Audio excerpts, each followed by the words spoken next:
En business ou en affaires, il y a certaines expressions qui sont très fréquentes et que vous devez de maîtriser afin de pouvoir vous exprimer très aisément quand vous vous retrouvez en train de parler de business ou affaires.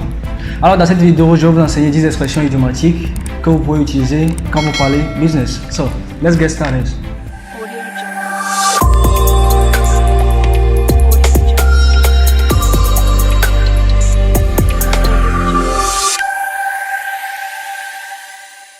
Alors la première expression que nous allons voir, c'est go back to the drawing board.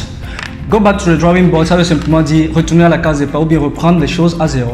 Quand vous faites quelque chose et que ça n'a pas marché, vous devez reprendre à zéro.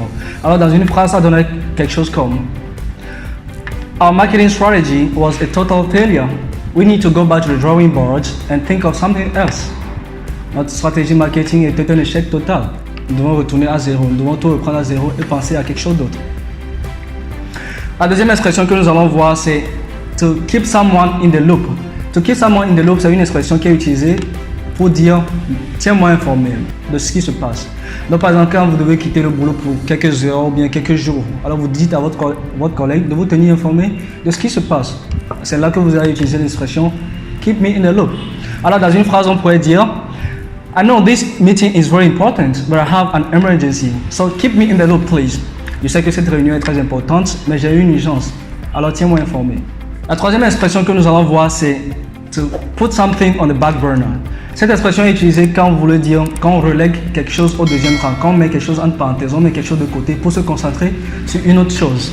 Alors dans une phrase, on pourrait dire She put her singing career on the back burner to pursue her dream of being a movie star. Elle a mis sa carrière d'artiste entre parenthèses ou bien de côté pour poursuivre son rêve qui est de devenir une star du cinéma. La quatrième expression que nous allons voir, c'est bring someone up to speed. To bring someone up to speed, c'est une expression qui est utilisée pour dire mettre quelqu'un à jour. Alors ça veut dire qu'il y a des informations, de nouvelles informations que quelqu'un a ratées ou bien dont la personne n'est pas au courant, que vous devez mettre la personne à jour. Alors dans une phrase, ça donnerait quelque chose comme My job was to bring new employees up to speed on our new policy. Mon travail était de mettre les nouveaux employés à jour sur nos nouvelles politiques. La cinquième expression que nous allons voir, c'est My hands are tied. Cette expression veut simplement dire j'ai les mains liées. On utilise cette expression quand vous vous retrouvez dans une situation où vous devez agir mais vous êtes dans l'incapacité d'agir.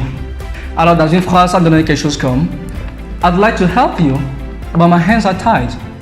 J'aurais bien aimé t'aider, même j'ai les mains liées. Alors, nous voici à la fin de cette vidéo. Si vous avez aimé, likez, commentez et partagez la vidéo avec vos amis.